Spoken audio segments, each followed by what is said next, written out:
Discover Help presents Stress-Free Living with Ray Samich and Mr. Stress-Free, Ratanjit S. Sandhi. This audio program is an unscripted and unrehearsed conversation between Ray and Ratanjit. It is shared with you in hope of adding value to your life. We encourage you to listen to this program in its entirety to receive the full impact of its message. Sit back, relax, open your heart, mind, and soul to this edition of Stress-Free Living. And this is Stress-Free Living. Hello, everybody. I'm Ray Samich. I'd like to introduce you to my longtime radio co-host and colleague, Ratanjit Sandhi. Ratanjit, how are you this fine day? Good morning, Ray. How are you? I'm excellent. Thank you. Always better when I get to start a day with you. And also want to take this moment to welcome all of our guests, however they may be listening or watching, whether it's live here as we are celebrating a holiday weekend in the United States, or whether you are catching this on a replay anywhere around the world. Please feel free to visit and check out our YouTube channel. Stress-Free Living Radio is the way you can search on that, and you'll find over 100 of our shows that we have recorded just for you, and they're all titled individually, so you can kind of jump around and pick the topics that you may find of interest or that you may want to share with others. Ratanjit, it is Labor Day weekend here, and I wasn't aware of that until I did a little research, but 160 other countries around the world also celebrate their version of Labor Day. It's called Workers' Day, and most of the world celebrates that on the 1st of May. In the US and Canada, we celebrate Labor Day here on the first Monday of September. But I wanted to start with some interesting facts that maybe some people have heard these, but you put them all together and they're a little crazy. Over 50 million people quit their jobs in 2022. And that was after almost 48 million people quit their jobs the year before. So put those two numbers together, they're very close to 100 million people quit their jobs over the last 2 years. Now, where are we at today? According to a recent report by Monster.com, that's the group that organizes people's resumes and sends them out on your behalf if you're looking for work, 96% of all American workers say they are looking for a new position right now. 96%. And on top of that, LinkedIn did a recent study, and they took the Gen Z and the millennials. Those are people that, according to the workforce, are 42 and under in the workforce, age 42 and under. 70% of them said they will leave their jobs in 2023. 70% of people 42 and under said they plan to leave their jobs this year. Now, while all that's going on, while all these people have quit, all these people are looking for new jobs like never before, there's one other, and while you also have this technology that brings people together better than ever before, so people who are looking for jobs can find people who want to hire, 60% of U.S. employers said they would hire at least one new employee today if they could find them. Wow. Okay, so as we celebrate Labor Day, we have such a situation around workers and supposedly laborers. It's a vital part of our body, of our life.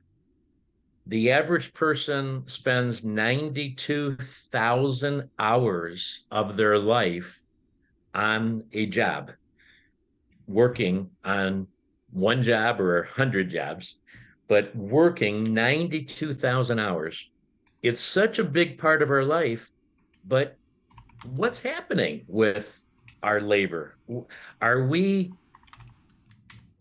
just dreading it? Are we just looking at it as a necessary evil, the way to make money, and we're hating our jobs, and we're not performing at our jobs?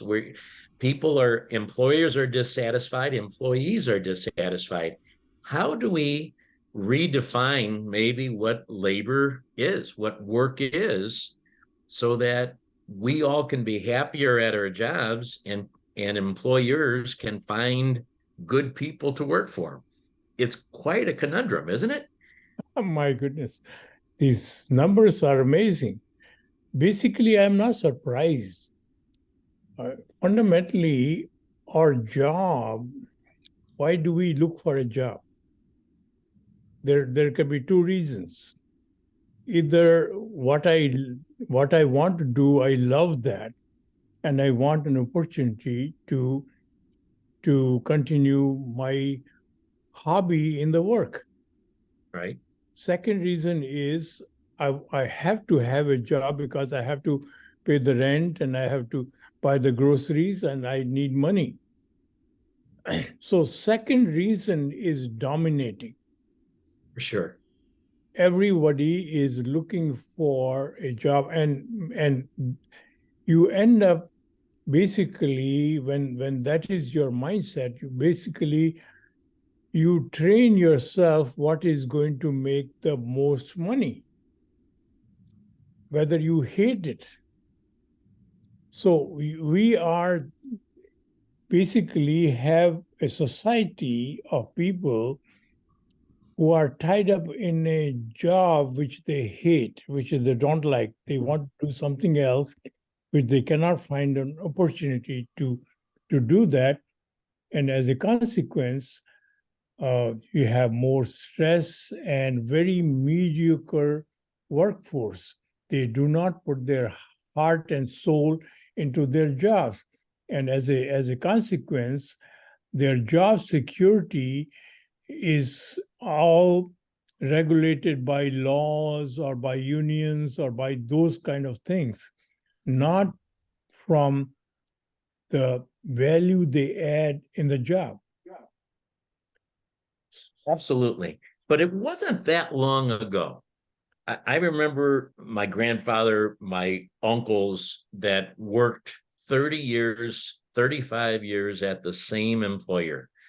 And they didn't love their jobs either. I mean, I don't remember them ever saying, "Oh, I love to go to work. I love my job."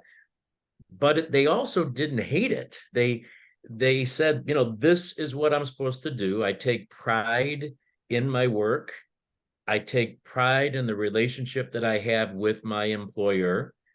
Employers appreciated their workers, and there was a mutual respect that I'm going to pay you and you're going to work and you're going to do a good job, and I feel good about doing a good job.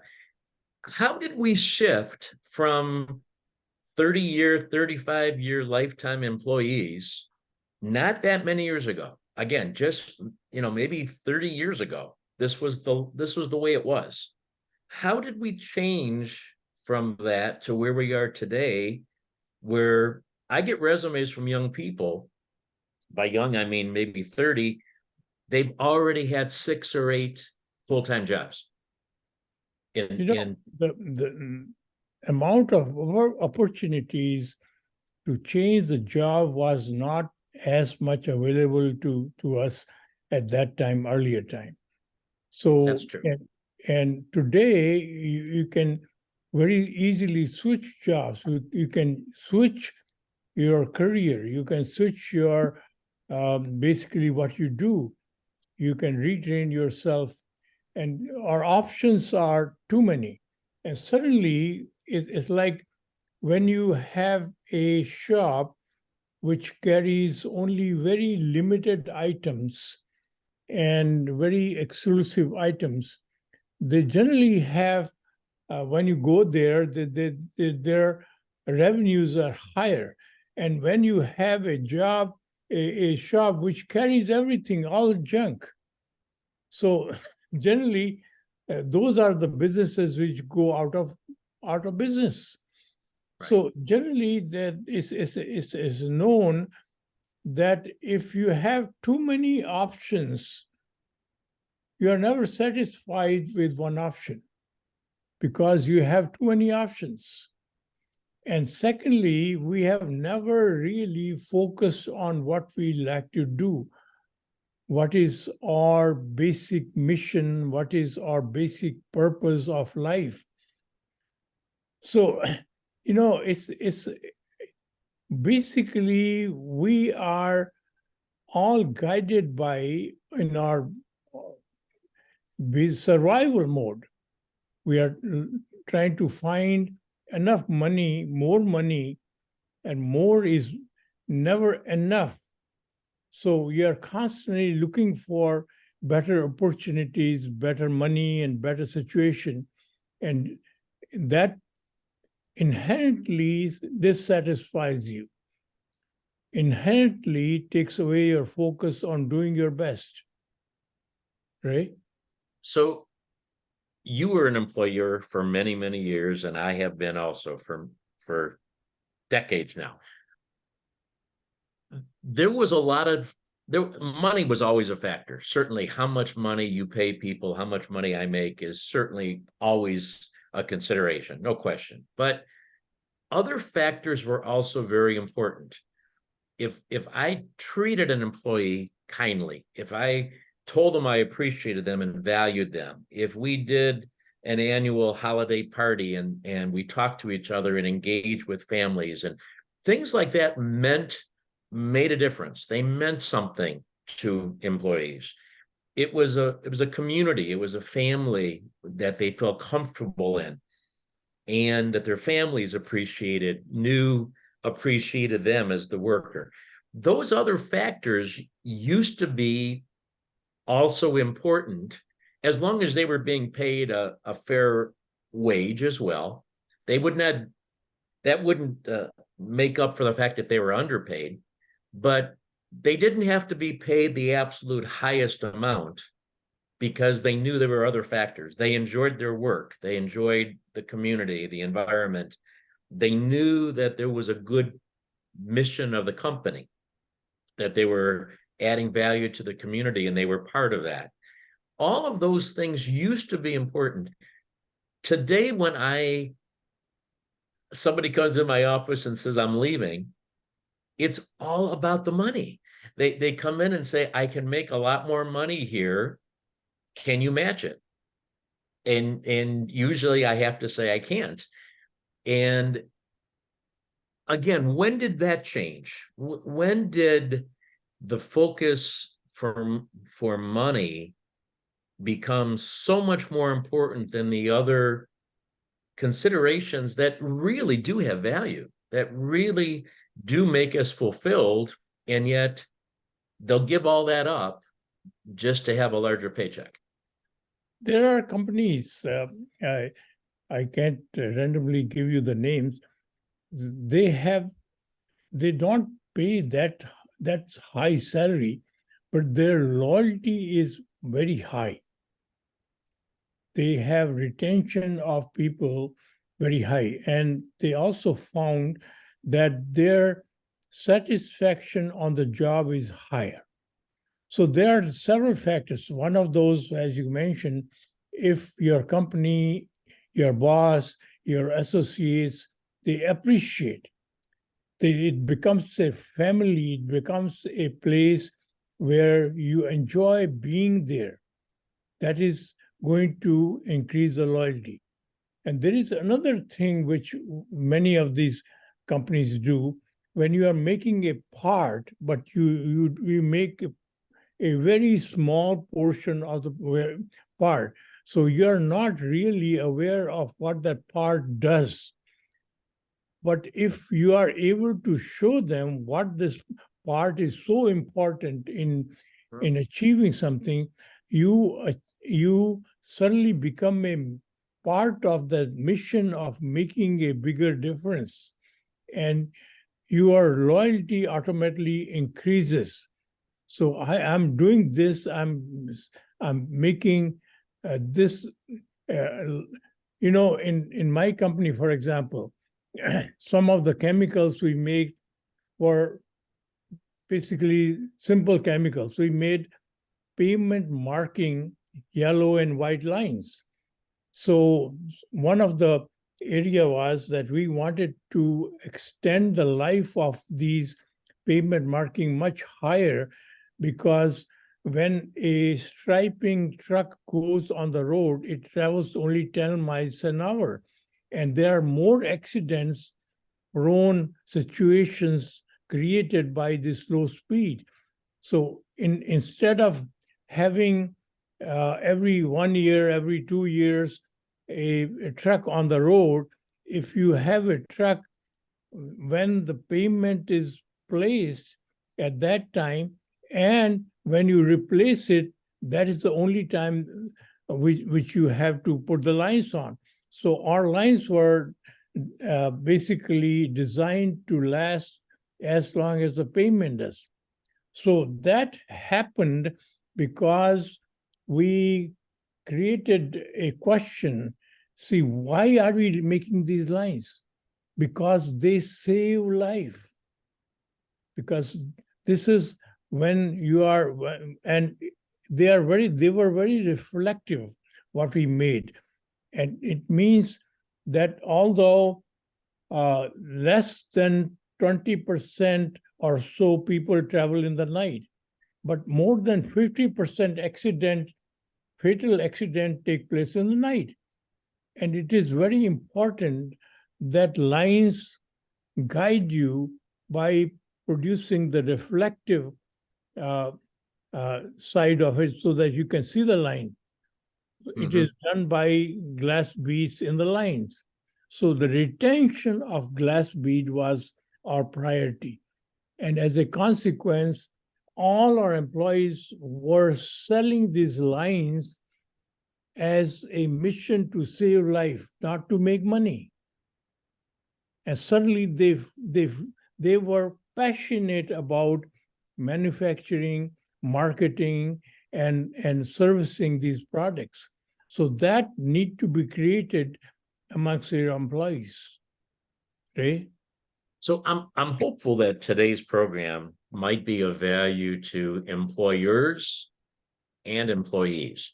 Employers in terms of finding some different ways perhaps that they can operate their business or communicate with their employees in terms of why they might want to work for them and stay with them. And employees maybe to give a consideration, and again, acknowledging money is basically why people work. For the most part, that's a critical factor, but that it could be a whole lot more than that. And what considerations they should make about their current job or about their future job. And all of these things would greatly reduce stress, no question about it. If I was an employer that had more quality people that I didn't have to worry about losing and adding other good people, my stress would be reduced. And certainly we could see that for employees as well. So let's take, again, the consideration of what's changed. And maybe for the younger people, I think this is where it's really coming to a head where you can really see it, is that maybe it is the technology. You're right. There's greater opportunities to change jobs than ever before because the awareness of openings is there, and you can communicate to people that have openings so easily, and you can get a job very quickly. So that's certainly it. But the motivator for me to put my resume out there has also changed. My willingness to give my current job a chance to really satisfy me, fulfill me, financially and otherwise, I'm not willing to give it the chance. I give it 6 months. I give it 3 months and I make a decision that it's not for me. I think personally, I think it takes a year or two at a job before you really understand what that job truly is. But they're making a decision in 3 months. What is the reason for that? What do you think? Is that the instant gratification mentality that we have in the young people today, younger people? Or is it that they don't want to work, that they are looking at work as a necessary evil and they'll never really be satisfied with any job that doesn't pay them the most money? I want to answer this with a story, and I think before I do that, it's time to take a break, and after the break, we'll start with the story. Steve, you should be the host and I should be that. I should be the special guest here. You're doing this pretty well these days. This is Stress-Free Living. We are going to take a quick break, trying to understand the labor situation, not only in this country, but around the world. We're celebrating laborers and workers, but we really have a mess going on right now in that whole area. Let's figure it out. We'll be back in just a moment. All right, it's a good time now to catch in. Anybody have a quick comment? We only have about 90 seconds. Question, comment. Sorry, good morning, though I joined late. Oh, But maybe you might have taken up something. The change of perception of society to evaluate the individual, is that not a factor for this thing? Because the evaluation method of is not based on virtues, but only based on money. So once you change that concept of changing everything to money, so people are ready to go for higher jobs and higher money. absolutely right. Absolutely right.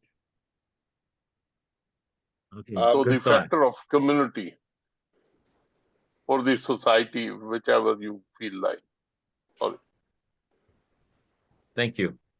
Anybody else have a quick thought? I was going to say that I think some of this, job hopping is also driven by, the companies going from, in my career, I've seen when I first started, we used to have, an annual picnic, 2, 3 other events that the company used to organize. To very quickly, nothing stopped. Everything was stopped because the companies were looking for the bottom line more, right? So there is this drive from the companies to look at the bottom line, lay off people if the quarter didn't go well, and do all of that.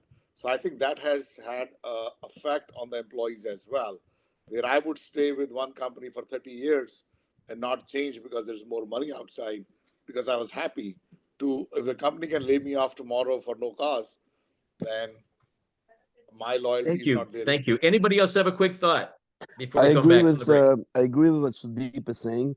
Is that in addition to company picnics and stuff, there were also a lot of plans, and there were plan. Did you hear that? It was there's just pension plans and other benefits that no longer are there. So people are looking for short-term gratification versus long-term, and it's almost like a dog-eat-dog world where I take care of myself, the company takes care of themselves. They're not really in partnership anymore.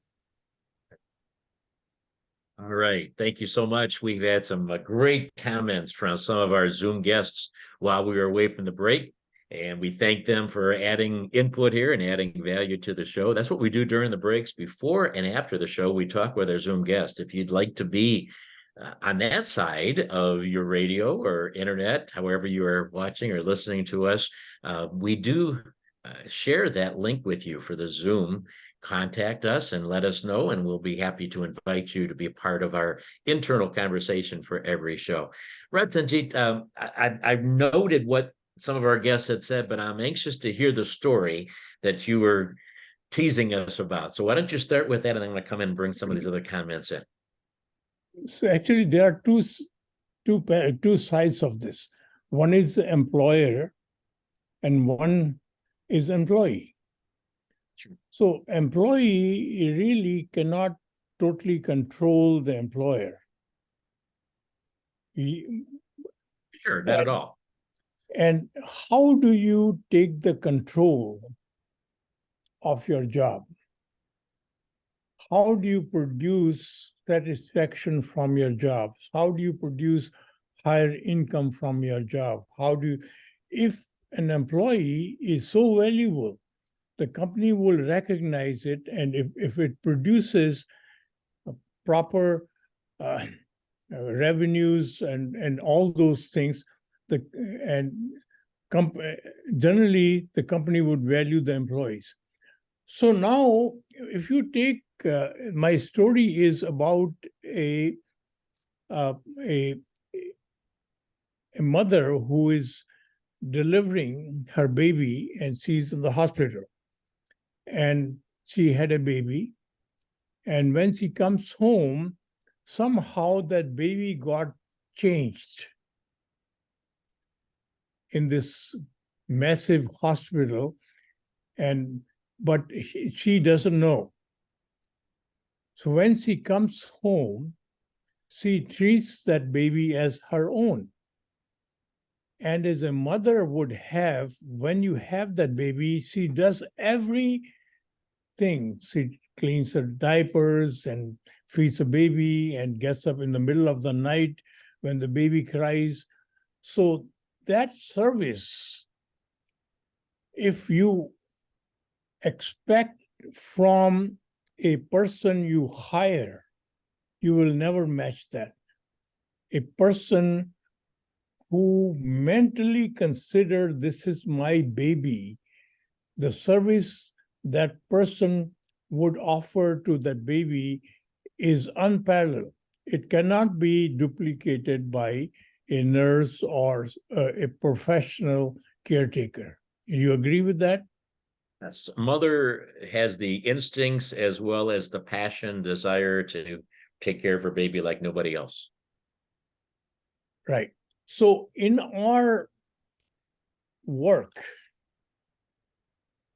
we basically work only for making money. We do not work for adding value. So even if you work for a job which you are passionate about, this is what you want to do, you would have a much higher incentive to stay and do a better job, right? So now there is a interesting story. This is a hypothetical story. So Okay. there was an old time, maybe 100 years, 400 years back or so. So there was a king, and this king was very passionate about the public. He was very serving, very kind, very giving king, and people loved him. And there was another problem which was with the king when he came to realize, and at that time it was customary for a king to have many wives. So he had a harem of over 200 wives. So he had children with these wives. So these children were, in their mind, they were sons and daughters of the king. And nobody was there to discipline them. Nobody was there to shower love at them. So they became very bratty. And they became more or less a nuisance for the public. So when king came to know this, and he was very upset, so he invited one of his advisor for consultation, and this advisor said, "Sir, there is a very easy solution, and you are most like king, and these kids basically need a home. They need some love. They need somebody to take care of them, and their mothers basically are spending most of their time in getting pretty so they can get your attention. So instead of leaving them without any care, why don't you have your public host them as a family to upbring or adopt one of these children, so that they can provide them love, care, and everything they very desperately need." So king liked that idea.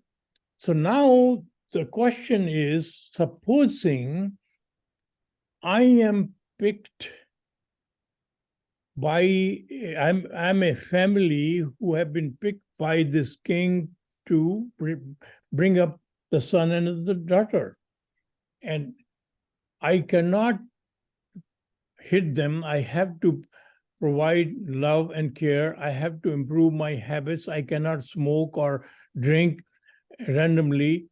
And suddenly, because the king's son or daughter is going to be hosted in my home. So the worldly problem is no different. We all are people, all our children are sons and daughters of the divine power. We have been chosen as a guest family to bring them up. So once that realization comes in us, our care goes up. We have to take care of the son and the daughter of the king. And right now, we have the highest order of the universe whose sons and daughters are placed in our house, the divine power. So thinking that in that line, every human being is a son and daughter of the divine power. So suddenly, how do we treat others is basically has to be elevated. We are treating the sons and daughter of the divine force. So suddenly our behavior to another human being changes, whether we are employer or we are employee. We basically consider, so our life remains, the purpose becomes serving that human being which comes in our contact, because that human being is the son or daughter of the divine power. Once that understanding comes in us, the whole environment of this, whether we are employer or whether we are employee, changes. Ray, you have a comment? Yeah, I do, of course. That story is very, very powerful. I mean, the fact that we're all raising the king's children, and that we're all responsible for the king's children. So we have to be our best. We have to be careful and thoughtful about how we raise them, and how we don't do the wrong things with them, because the king could kill us, and if he finds out that we mistreat his children. Very, very powerful. But at the same time, we've established a bigger gap between the reality of the real world right now that we talked about for the first half hour, and then almost like, this utopian view that says we're all the king's caretakers of his children, so we have to treat everybody in a loving way. We need to bridge that gap, because I think if we just were kinder to people, kinder to our employees, or kinder to our employers, certainly the world would be a better place. But I don't know how to make that happen, considering the environment that we've created. I mean, we have this monetary-based world right now. We have a world where, and I'm going to allude now to some of the comments during the break, most businesses are more aware of their bottom line than ever before. They're justifying it to the shareholders and to Wall Street. They have, numbers aren't secret anymore. So everything is out there, and they're exposed on social media, every good thing and bad thing. So businesses are more preoccupied with the bottom line, and the workers are more preoccupied with money. So how do we make that jump, Ratanjit? How does your story about taking care of the king's children, although it's a powerful story, how does that fit into this mode when we're just so preoccupied with money at every level? Running the business, knowing how the business works, it is known that if a company treats their employees better, if the employees devote their dedication to the company, the bottom line of the company and the employees improves. If you are working for money, the one way to make higher money is treating your employees better and treating your employer better. You work together. Although it is sometimes a little bit longer journey. It doesn't happen immediately. And that is why most of these people are focused on today, tomorrow. And generally, when you have a company who is in trouble, who somehow, and when they fired their CEO and hired the new CEO, and this new CEO looks at the company's balance sheet and says, okay, why are we spending so many millions of dollars on this department? So the answer is that this is research and development. But does it produce any revenues? Immediately, no. So why don't we dissolve this? So suddenly he improves the bottom line by dissolving the R&D, which is the core of that business. So for first 3 years, he makes that company profitable. And he jumps company and go to another company and does the same thing. And this company eventually pays the consequence, which is what is happening in the corporate world. So until that thing is totally understood, that we are into a long-term game, whether it is, many of the companies have wisen up and their revenues, their profitability, and their employer retention has improved. This is all statistics which is available to all of us.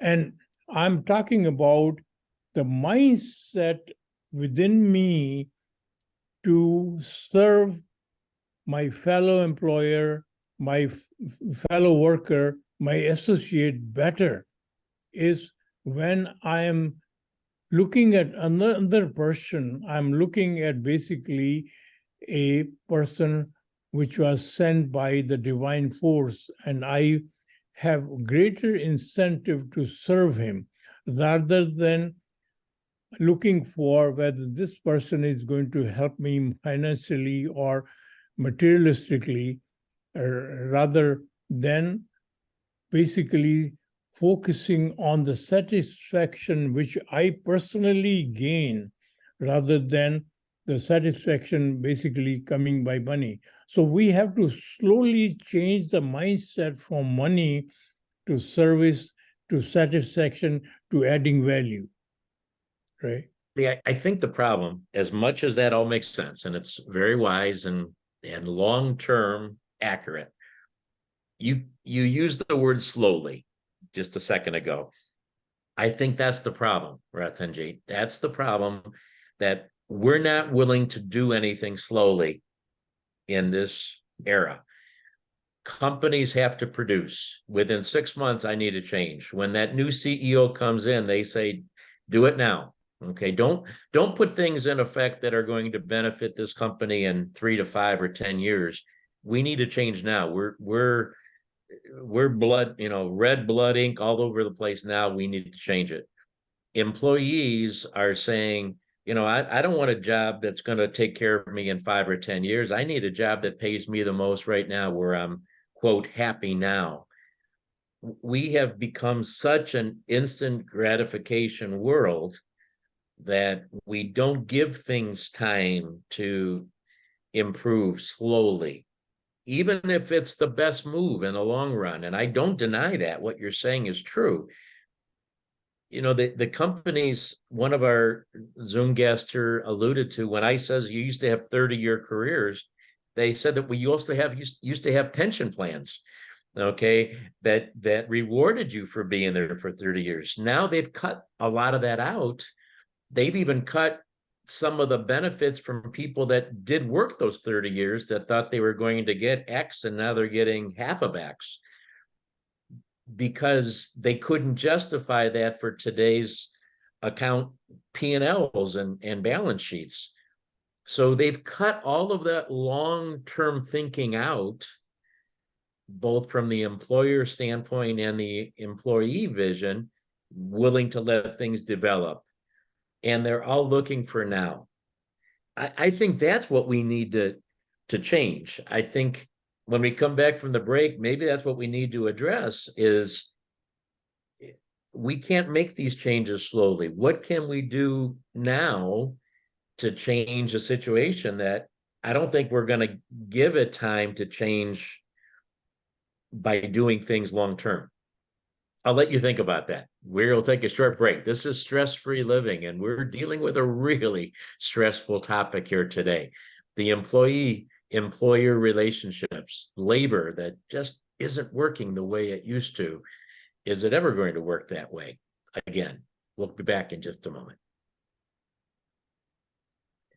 All right, we ask you for your input. We just asked you to keep your comments, please, short so we can get a few extra people in during this break. If you have a thought? Listening to all of this, the event that came to my mind was when Rupert Murdoch overnight laid off thousands of people in England, and with no warning, and so the cultural shift has been bi-directional. It's not just in the direction of workers, it's a totally different culture now. Business culture is very different than it used to be. And I cannot think of any other starker example. I know maybe somebody can think of something, but that was pretty stark. I don't know if you know about that, but that's what I was thinking about. Thank you. All right. Anybody else have a quick thought?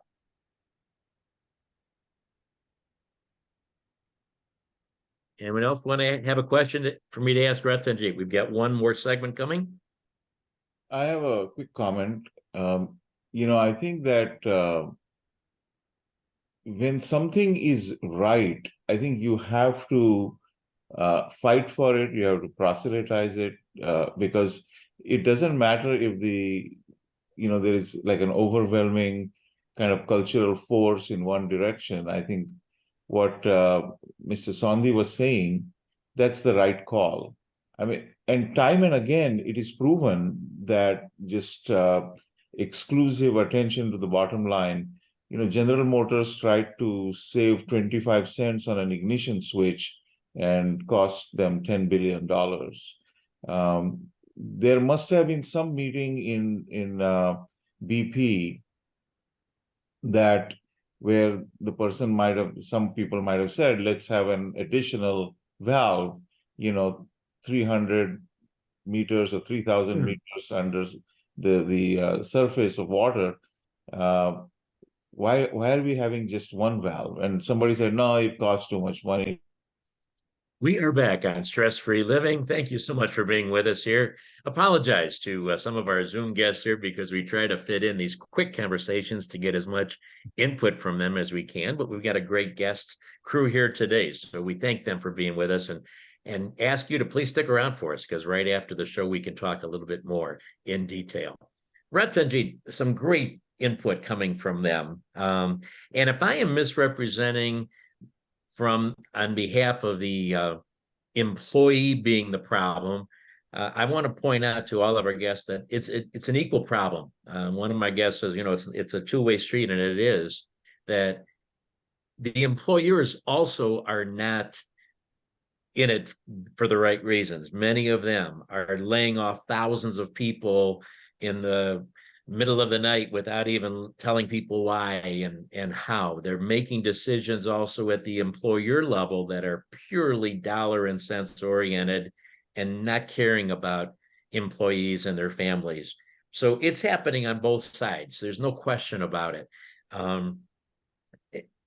Another one of our guests, I want to bring this into the question that I left you with before the break. He's saying if it's right, it's right. Just do it. Okay, don't worry about what other people are saying. Don't worry that it may take longer to do it the right way than you want to. If it's right, you just do it. Is that the answer that I to the question that I posed to you? I tried this. I asked you the question that says the world isn't waiting for the long-term successful solution. The world wants instant gratification. The shareholders want the CEO to deliver profits within a year. The employee and their spouse want to buy that new 60-inch TV next month, not next year. So they need to make more money to be able to do that. They need to be able to pay their bills, maybe not even buy a new TV, pay for the old one, because the credit card companies are harassing them every day because they missed a payment. How can we expand today so we can fulfill doing things right, but also get faster results? Is there a way of doing that? Fundamentally, so if you have go to a doctor, after physical examination found out that you have your arteries blocked and you are basically going to change your eating habits, your living habits to survive. So now we have two choices.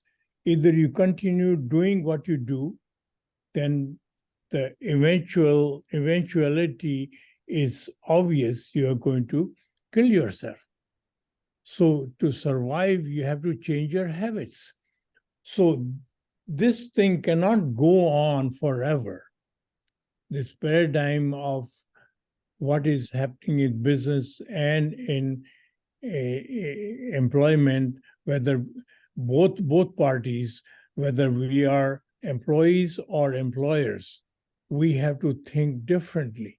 Otherwise, the outcome is going to be same. So Einstein said, if you cannot, it's a definition of insanity when you want to change something, but you utilizing the same method, same paradigm. So you have to change your methodology, and you have to change your approach to have the different outcome. So although you want right now, so you go to doctors you say, I want my heart condition to be right. I cannot miss my meetings. I have this bigger conference. So doctor takes a deep breath. So it all has to wait. You are not in a position to attend any of these things. You have to first take care of yourself. So fundamentally, the labor right now is only focused on making money. And money in our mindset is basically going to give us ultimate happiness. It doesn't. Your true happiness, it comes from making a difference to others. So this job really is an opportunity to add value. So we have to constantly train ourselves, remain in the student mode, so our value-adding qualities constantly get enhanced. And we are constantly available to our employee as higher value-adding entity. So, and employer has to consider whether their product and services are adding any value. Money is the outcome, is a byproduct of doing things right. Once you understand that, everything falls into place. Your life is given to you temporarily only for so many years. You live 60, 90, 100 years. Basically, it doesn't matter how many billions or trillions of dollars you have, you cannot extend your life. You have a limited life, and you cannot take all the money with you, no matter how many resources you have. They all have to be left here. So at the point I'm about to die, what am I going to do with the trillions of dollars which I've collected? So basically, our real joy comes from adding the highest value from the resources we have accumulated. So once that mindset is given to our education system, to our youngsters, to our older people, our lifestyle completely changes, or we are going to disintegrate ourselves eventually. Ray? So our one guest that said if it's right, you just have to do it. Okay, if it's the right way of doing it, you have to do it. When you speak, the last few words that you spoke very eloquently, simply said, this is the only solution. Doctor, my arteries are clogged. You have to tell me what to do. They give you choices, and that's it. I mean, the choice might be immediate surgery, or it might be a plan of medication to take it down gradually, but you have to do something. You can't just stay that way, because if you stay that way, you're going to die. And you don't want that. So you have to find a solution. We can't, do you agree we can't continue to go on the way we are? It's not getting any better. The statistics that said 70% of people under 42 will leave their jobs this year. The fact that 96% of all Americans are looking for a new position right now, those are unsustainable numbers. We cannot continue to live in a society where 96% of the people who are working would rather work someplace else or not work at all. In the midst of all these examples, there are companies which have much higher retention of employees. There are companies who have very good atmosphere for workers to work, although they are less than, but there are employees who enjoy working, going to work, and enjoy their life cycles. So this environment, once you create that environment in a workplace, everything falls in place. So generally the news and we talk about all the negativities which are present in our society. We never really talk about their positive situation which exists in our society. There are definitely companies which are following what I'm saying, and they are benefiting from that. So eventually that is where it's going to have to be, and sooner or later, when you are graduating these MBAs, you have to, instead of focusing on how to increase their profitability, you have to focus on how to increase your joy and your sanity and your basic things which makes you live another day happier, another day more meaningful. And unless that is understood, we are going to pay a very heavy price, which we are already paying. I think the good news is that if 96% of people want to find a new job, if you are that employer that takes this approach, that does look for fulfillment of its employees, that does look for offering that position where they can get rewarded financially, but also in many other ways for the long term, then it looks like you've got your pick of employees if you will make that change from the employer perspective. So that's the good news out of all of this. Ratanjit, it's been enlightening. I think we definitely need to continue the conversation, and we will in a future show. But we thank you for all of your great thoughts and ideas and wisdom that you shared with us here today. And thanks to all of our Zoom guests and all of our listeners and viewers, wherever you may be, we appreciate you. And thank you very much for being a part of today's program. Remember, we're all playing the same game. Hope to talk to you again real soon. Oh, thank you. All right. We are clear on the radio side. So that's you were cut off. You can continue. And yeah, I apologize if I have to cut you off going into a break. We just have to get back in the show. So I apologize. Thank you for joining us. It's an honor to have you. No. I think I'm very much enjoying it. Thank you for including me. I just want to take what Mr. Sandhi was saying a little further.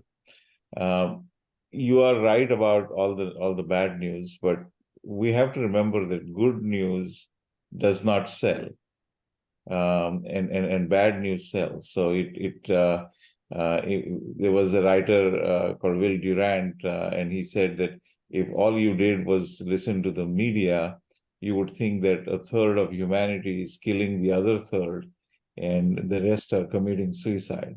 But world is not like that. And, we, Mr. Swandi, myself, some other gentlemen who are on the screen, we grew up in India. There was 50 students in a class. And there was one student who ranked first. He got always the best marks, etc. Now, the rest of the students have a choice, and there would be some students who would say, this is not for us. Yeah, I'm just going to go on the way we're going. But let's say that 40 students must be thinking, how am I going to emulate this person? I wonder how this person studies, what study guide he uses, what habits does he have. And similarly, as Mr. Sandhi was saying, there are companies that are well run. You have heard of so many books about 10 best companies to work for and all that. So there are these first rankers in the corporate world, and they do a better job. And here is, I think, the Eastern thinking and Western thinking is so completely different. And I can tell you that in a business, if all you think of workers as automatons who have to show up at a certain time, leave at a certain time, and you're going to constantly watch them. I mean, in the tech world, you can watch how many times they touch their keyboard, and treat them as if they are in a surveillance state and give them some money. What do you think are the thought processes and the thought energy that these people are producing? And I firmly believe that the positive energy or the negative energy that your employees are emitting in your workplace actually has physical consequences, actually has monetary consequences. And part of the problem is, in public corporations, you have to listen to the board. But I think that if you can just, with maybe force of personality or examples or small improvements, show to them that this is the right call. Just firing people. I mean, remember, the firing of people is the mirror image of hiring of people. So if the company hired slowly, it would not have to fire fast. So, I mean, I think some of these things and some of these ideas, if they are filtered down at all levels of management in the company, and again, what is your goal? Is your goal to live with strife, or is your goal to thrive in this world and find meaning and fulfillment? And as as Mr. Swandi said, we all have a finite amount of time on this earth. We are, there's a beautiful word called, this is just a sojourn on this earth. What are we going to do with it? I mean, I think that if you don't ask these questions and ask only the surface questions of what is my bottom line, what is my Q1 margin and Q2 margin, and what is my EBITDA, and I think all that is undergirded by the thought energy of people, and this is real. I mean, if you look at is an individual life, and you look at people at say 80 years old, and then you see that these people they lived properly, they lived healthful habits, they had a good life. So you see that in individual cases also, you see that in corporate cases also. So I think that it's a matter of not accepting the paradigm of, oh, it's just like this, it has to be this, but rather you have to proselytize this right way, because I think that is the only thing that is going to save the country, save the corporation, and save the individual. Thank you. Thank you. Nice. Who Rakesh? else? We haven't. It's good to see you, Sudarshanji. Namaskar. Well, let me just add a few things to what was just said. I was thinking of the same lines, like this. The Eastern philosophy, particularly the ancient Indian philosophy, the dharmic way.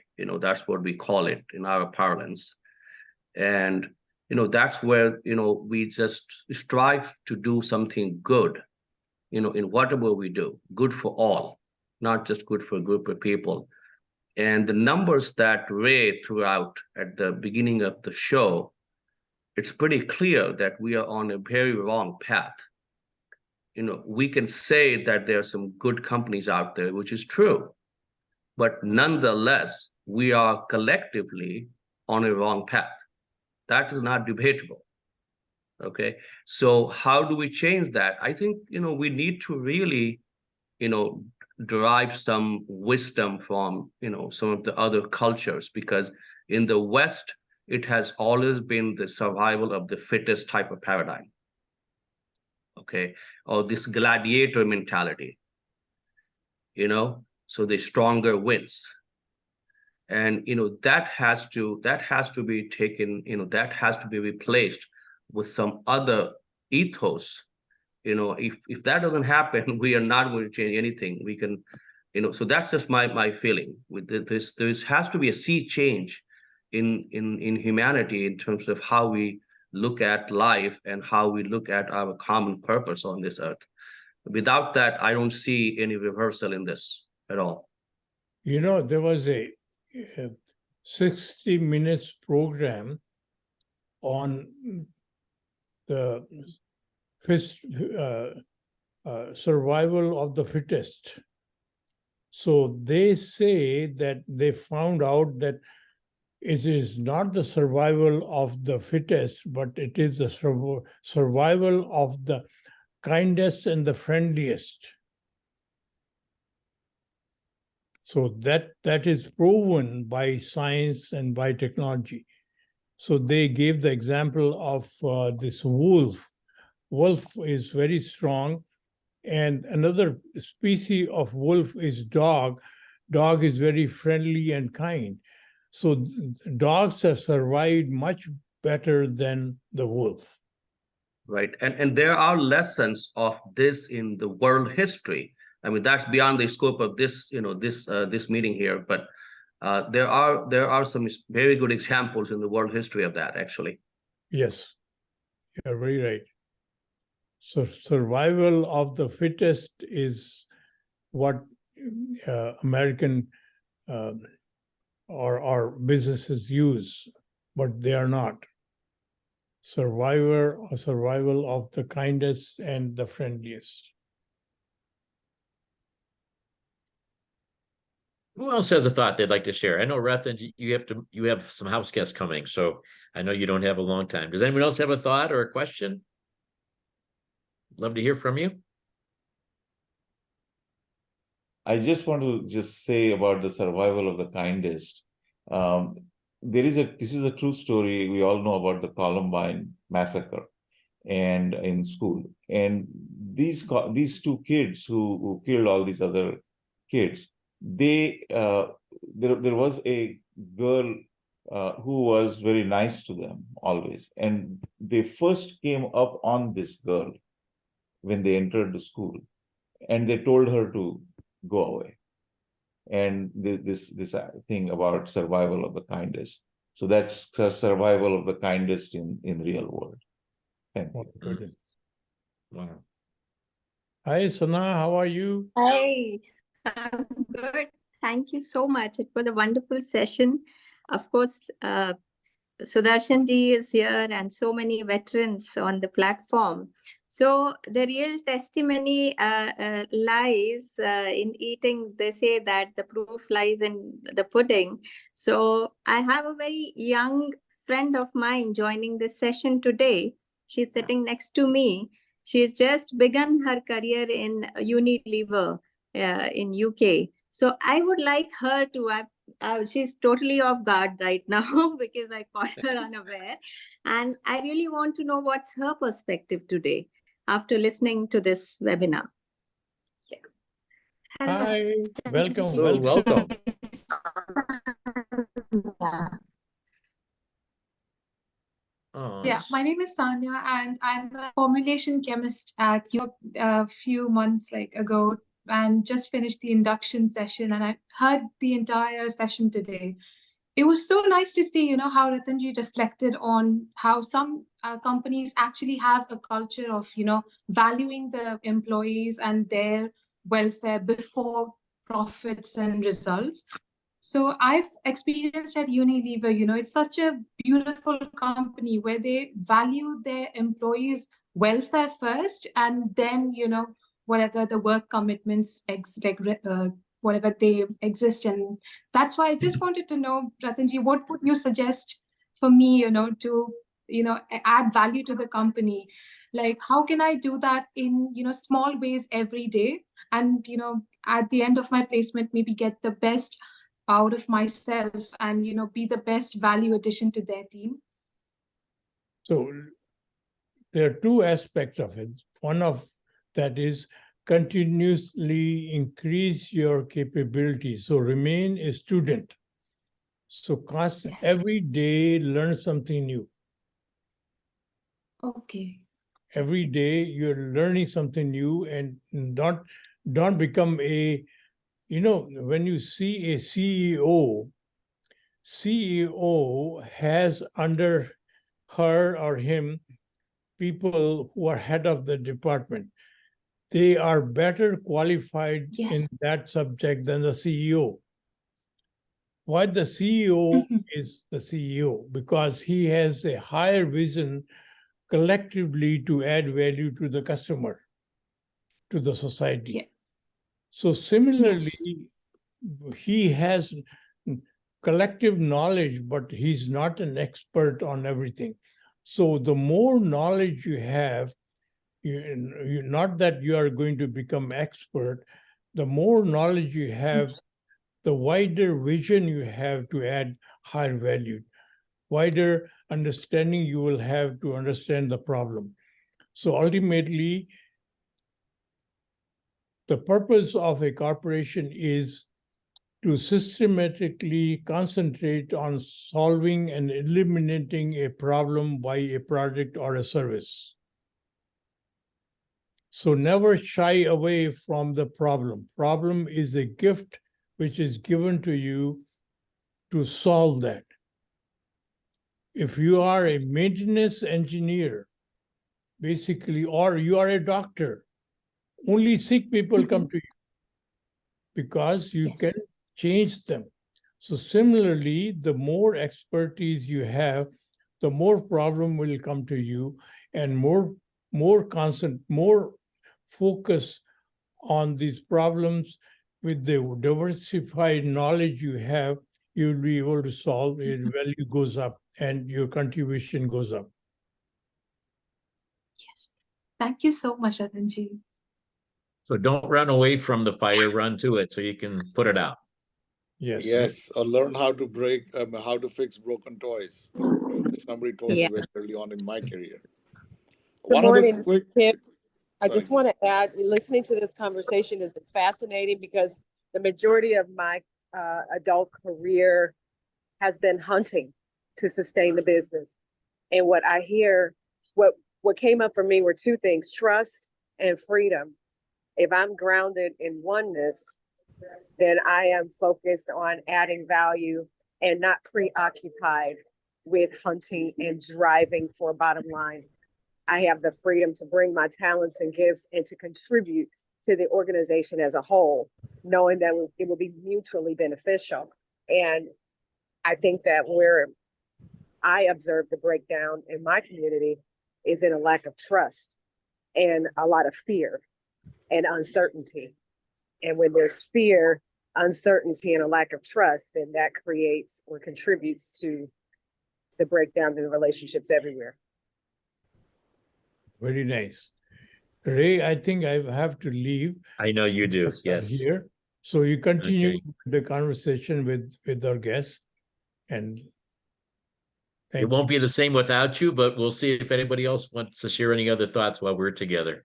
Thank you, Ratanjit. I know you have special guests here today in town. So thank you. Thank you, everyone. Okay. Thank you, Ratanjit. But I'll stay here. If anybody else has any other thoughts to share amongst their group, we're happy to facilitate that. I think a couple of thoughts for things that I learned very early on in my career. I had the fortune of listening to Leo Mullen, who was the CEO of Delta in Atlanta while I was doing my MBA. And he said two things that at least have helped me in my career over the years. One was you take care of your people, and the people will take care of the business automatically. You don't have to worry about the business. And the second one was, he said, a desk is a very dangerous place to view the world from. And what he really meant was that if you go out, touch and feel your people, understand what's going on in the front lines. And he talked about the story of him joining Delta from a banking environment. All his career, he was a banker. And he went and picked up the CEO job at Delta. He said, I spent 90 days working every job that Delta had. I actually went and worked, you're refueling airplanes to baggage handling to customer service and all of that. And he said, even today, back then, he says, I still spend that time. And I think that goes to some of the comments that Sondhi made earlier, and Ray, you made also, is if you understand your people and you show that you care, that doesn't mean you are a Santa Claus, but you're fair and you're very transparent about certain things to them. People will respect you and people will stick around, because usually people leave because they don't like the manager or they don't like the work they're doing. Money comes usually the third. It's just, because any of us can leave at any job anywhere in the world, get more money somewhere. So, if you want the stickiness, then I think you have to take care of the people. I totally agree with that and appreciate those comments. 5 or 10 years ago, I would have said 100%. I agree. But today I've actually had people that have stood in front of me and says, Ray, if it was just you, I would stay here forever. I love working for you. I love working in this environment. I will miss you dearly, but I'm going to get paid so much more money here. And I've had a couple of people say that over the last couple of years. So, I don't blame them. I think their perspective has been distorted by the world over the last few years. And they think that is ultimately the only thing that matters. And I know in every case that they're going to come around later in life and say, I shouldn't have left that job because there were a lot of great things there and I've made more money, but I'm not happier with it. But along the way right now, the millennials and the Gen Zers, they're not being raised with that perspective. They're really somehow or other getting this thought that the only thing that matters is money. Money and instant gratification. And therein, I mean, that is the future generation of workers, and that's how. I love everything we talked about here today, and I know it does. It does start with the employer. They've got to be the one to set the new rules down, but the young people also have to realize that it's not just the money. And I don't know how we're going to change that paradigm quickly. Yeah, and also please keep in mind that this lack of what's the word here, like fidelity in any kind of relationship that's not in the business world. It's just across all facets of our society today. So it's the same concept. The people they lack fidelity to anything these days. You're absolutely right. There's a cute line that what Sudeep said reminded me. These days, instant gratification takes too long. Oh my goodness. What does instant mean, right? What does instant mean? Brand loyalty is also at an all-time low. Rakesh, to your point, the dollar stores are doing better than ever before, and they all have off brands. They all have generic brands, and yet people don't care. Aldi, if you have Aldi's in your community, that's all off brands.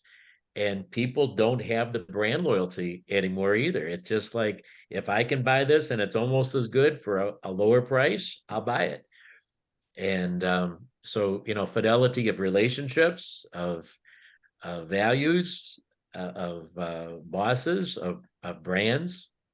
There was a time when you couldn't give somebody a free toothpaste if they were a Crest user and they said, I'll give you this product free, this toothpaste free. They wouldn't use it because they were so brand loyal. That is totally gone in today's world. I don't know if we can bring it back or not. Fidelity is a very strong word. That's a wonderful word to bring up. That's beyond loyalty.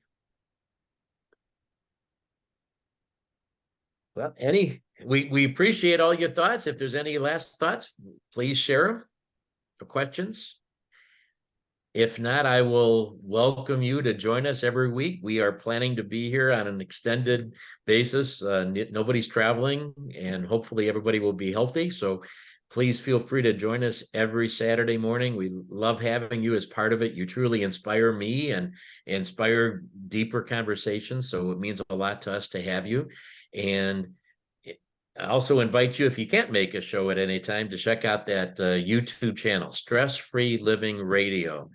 And this show, within about a day or two, I will have it edited and out there. But every show from the past year or two actually has been put out there now. So feel free to catch us recorded if you can't catch us live. Go right ahead. One quick, just a quiz for all of you. And so in terms of, being a philanthropist, can anybody guess which businessman in the world, his or her company has donated more dollar per dollar earned? Which company is the most, like top of the list, if you use that criteria? The obvious guess would be Bill Gates. Yeah, with his foundation. No, I know it's nobody from the Western Hemisphere. Okay. It's actually Tata. Please look it up. Their company has donated more money to charities per dollar earned than any other company. So I mean, that's the CEO of that company is a great character. I think we should all read about him. Are they known for their employee programs too, taking care of employees? Is there a lot of employee loyalty there? Do you know? Yes, yes, big time. Big time. The most beloved company in India. And I like to just expand on what Rakesh said, that this company is extremely commercially successful company.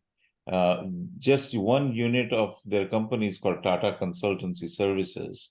And so, somehow Indians don't advertise their Indianness sometimes. So if they don't say Tata, they say TCS. And the New York Marathon, the principal sponsor of New York Marathon is TCS. So it's highly successful company, very socially minded. And what Rakesh just said, 65% of the company is owned by charitable trusts. So 65% of your net profit automatically goes to charity. And I don't think any company in the world would match that. Most people, their thinking is, well, we'll make a lot of money and then we'll be charitable. But every single day, the 65% of profit they make is going to charity, and that kind of spirit suffuses the whole organization. So this is a great company to work. They have a great name.